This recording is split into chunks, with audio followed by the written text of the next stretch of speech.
This episode is brought to you by Roundtable Group, the experts on experts. We've been connecting attorneys with experts for over 25 years. Find out more at roundtablegroup.com. Welcome to Discussions at the Roundtable. I'm your host, Noah Ballmer, and today I'm excited to welcome Dr. Hervey Segall. Dr. Segall is a Professor Emeritus of Radiology for USC and has over 60 years in medicine. He maintains a full-time teleradiology practice and is possibly the foremost expert in pediatric neuroradiology. Dr. Segall holds an MD from the University of British Columbia. Dr. Segall, thank you so much for joining me here today. It's a pleasure, Noah. Thank you. Absolutely. Let's jump into it. You've made a successful career, a medical career spanning over 6 decades. Was medicine and radiology specifically always your path? Well, at an early age, I acquired an interest in becoming a physician. I had an aseptic necrosis of my hip around 7 years old and put into a cast by an orthopedist, and my mother pointed out how wonderful the orthopedist was, and that sort of instilled an interest in medicine. I just defaulted into radiology because I didn't know what I wanted to do, and I thought, well, that would be a nice broad specialty just to engage. With such a long and storied career, I imagine that both the medical technology and the legal framework have changed quite a bit. How do you remain an expert in your field throughout all of these changes? The specialty of neuroradiology as I practice it today is totally different than when I started my fellowship. In those days, we visualized the brain largely by cerebral angiography, in which we punctured the carotid arteries and injected contrast or did retrograde brachial injections. So we did angiography. And then we also did pneumoencephalography, where we put air into the ventricular system via a lumbar puncture, or in some cases, by doing ventriculography through a catheter placed into the ventricles. Wow. Then myelography was either using air or using a lipid-based contrast to obtain myelography. So over the years now, that's totally changed. And most of the imaging that we do is CT, MR, in infants, ultrasound. There's been a complete turnover in the specialty over the years. And then magnetic resonance imaging has developed in all sorts of different types of studies. That's really amazing, the evolution. I've heard, similar accounts in varying fields where the technology has changed a lot. And some people have said that you have to kind of pick and choose the technologies that you want to become an expert in and use. And then some of them you may find to be a passing fad. But in terms of being what you would call, quote unquote, an expert in your field, what techniques do you use to stay abreast? Do you read a lot of paperwork? Do you attend trade events? Do you take continuing education? What sorts of techniques do you and experts in your field use to maintain your expertise? Right. Well, I think attending meetings is certainly a big help. For the upcoming meeting of the American Society of Head and Neck Radiology, I actually have 2 presentations accepted, and I've been invited to speak for the October meeting this year of the Western Neuroradiological Society. So not only am I attending the meeting, but I'm actually on the faculty of these. So that's helpful. What I do is, there's nothing more helpful than Google. Anything you want to know, you go to Google, and that pertains to medicine. If I see a condition that I need to refresh my knowledge, or if I come up with something where I need to get myself more, I just go to the web, and there's so many resources out there. And then a lot of these courses are online. So you have to maintain a curiosity. continue to educate yourself and grow as a physician. And how did you take that expertise and kind of parlay that into a career, or really a sub-career of expert witnessing? When were you very first contacted to be an expert witness? Is it something that you had even heard about prior to being contacted? Well, I think this happened when I was at the LA County USC. The local attorneys would get in touch with me and on various cases that fell within my area of expertise. If you think back to when, maybe not the specific cases, but when you were first getting started, did you feel prepared and ready and well-versed? Did the attorneys do an adequate job preparing you for either a report or a deposition or cross-examination, whatever the case may be, compared to now? What have you learned throughout your career? What are the techniques that attorneys use to prepare an expert that you find has been helpful? The attorney would send me the records and they would tell me what the problem was and what the contentions were. So I would take a look at the data available, and then we'd engage in further discussion and address the salient points and go from there. The process really hasn't changed. It's been the same from the get-go. I think the only thing that I've developed really over the years is just a better understanding of the legal process, how to navigate through the pitfalls that you might encounter along the way, what to say and what not to say and how to behave during a deposition. I think what I've actually learned is really nothing about the medical aspects. Because that's what you're an expert on. I think it's just having an understanding of the legal process. That's When we talk about pitfalls, what are some of those pitfalls that you can find yourself or other experts can find themselves in when they're in the middle of a deposition or cross-examination? only answer the questions. Don't elaborate if it's not needed. Don't be overly argumentative.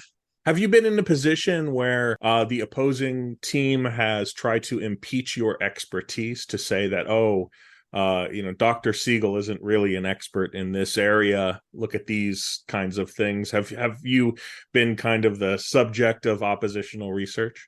Once or twice found it appropriate to try to debate something that I've said. That's happened, but rarely. Have you, often known the experts on the other side?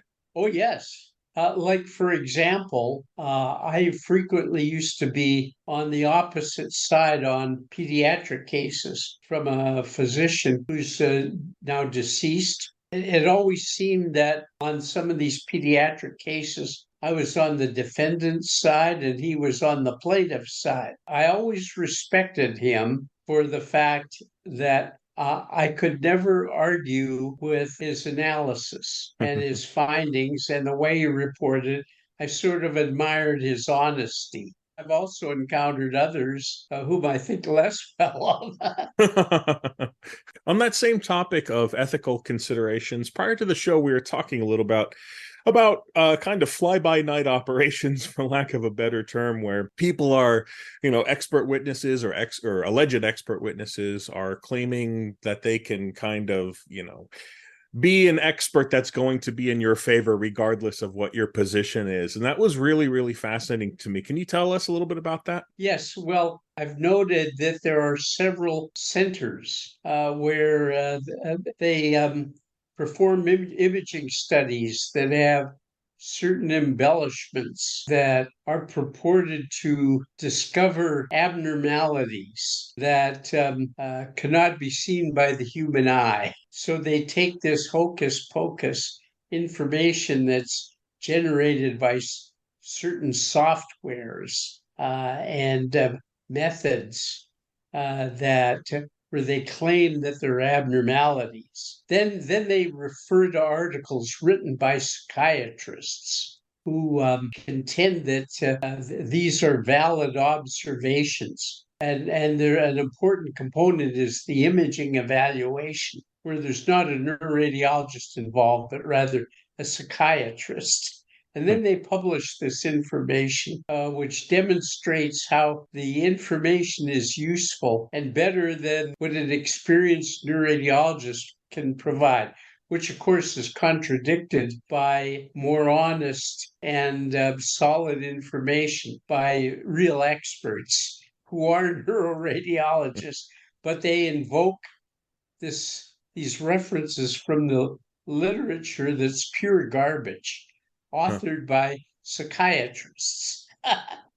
So there are various shops, and they will advertise on their websites that we will evaluate, we have expertise in brain injury. Besides the more obvious breaches of ethics like that, have you had attorneys try and get you to kind of fudge your opinion one way or the other? Oh, yeah, sure. So how do you handle that? Do you obviously if it's at the beginning of an engagement, you can just not take the case. But if it's during an engagement, do you just walk away? Do you tell them, hey, this is not the kind of work that I do? How do you handle a situation like that? It's been a long time since I've had that type of situation. I would just be upfront about it. I'd say that's a position I can't support. Tell them, listen, I don't think I'm your best expert because I don't think there's a case here. You don't take as many cases these days, but thinking back on your career, do you or have you turned down a significant number of engagements? Well, yes, I got a wonderful offer to be professor of radiology at the Medical College of Wisconsin and start up a new pediatric neuroradiology service. I was turning away cases for 7, 8 years. Would you say that more often than not, then the reason to turn down cases hasn't had anything to do with expertise, but more of a timing consideration then? Yeah, that would be the main thing. Most cases, as they come to me, I look at them and I see no reason why not. If they come from either side, I'll take them on. Did you used to advertise? I always thought it was unethical. Oh, that's interesting. In what way? Well, back in the days when I came out of medical school, this business of driving down the freeway and seeing attorneys advertising, yeah, that didn't exist. But now, everybody's advertising. It's primarily your reputation that brings in business at this point. Yeah, I mean, I just don't need it. Once I get into a case and I'm working with an attorney, especially if it's a good attorney, so I do it when it comes. When it doesn't, that's fine too. Before we wrap up, I want to pivot to a few things that I like to ask all of my guests, and one of them is the importance of winning a case. First off, do you stay abreast of a case? If you give a deposition or if you're in for cross, or even if you just do a report, do you follow the case through completion? Does you stay in touch with the attorney to see how the case winds up? Is that something that's important to you as an expert? Yeah, I guess to some extent. Like I remember, I think, well, one case where there was really of great satisfaction to me. There was a case brought against a prominent pediatric neurosurgeon in Philadelphia. I moved to Philadelphia after I'd been retained to do the case, where I worked for a year. Sure. And I went to court. He was there during my testimony. He won it. And he was so grateful for the way I handled myself at the time of deposition. And we won it. And he said the way I did it, I literally deflated the plaintiff's attorney.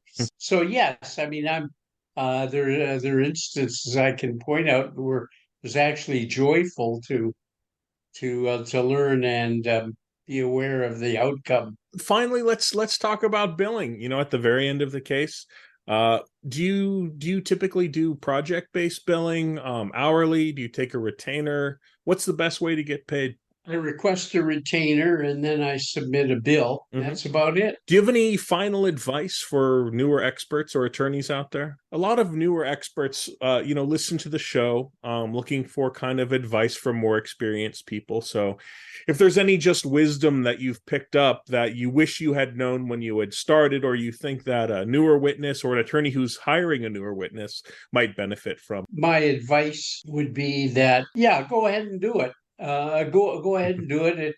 I think there's some pluses to being an expert witness. I think it's an educational experience. I think it gives you an insight into the legal profession, which is worthwhile having an understanding of. And then also just to be aware of the medical legal environment. It's healthy from in terms of your own performance and well-being. It's helpful to understand. So I say, yeah, do it. But the first thing to remember is that you're sworn to tell the truth and the whole truth. You're a physician first, so practice your specialty or your profession. Don't make it your major means of living. I mean, I'm sure it's very tempting. Do what you're supposed to do, which is take care of patients. And my advice to an attorney is get yourself an expert with the best credentials. There are a lot of people out there who are upfront on I'll take on your case, and so you don't want to get yourself into a situation where you've got a bogus expert. When push gets to shove, they're ripping all sorts of holes into your credentials and into your honesty and into the evidence that you're coming up with. You don't want to be in that position. Choose good experts. Sage advice. Thank you so much, Dr. Segall, for joining me here today. And thank you to our listeners for joining us on another discussion at the Roundtable. Thank you for listening to our podcast, Discussions at Roundtable.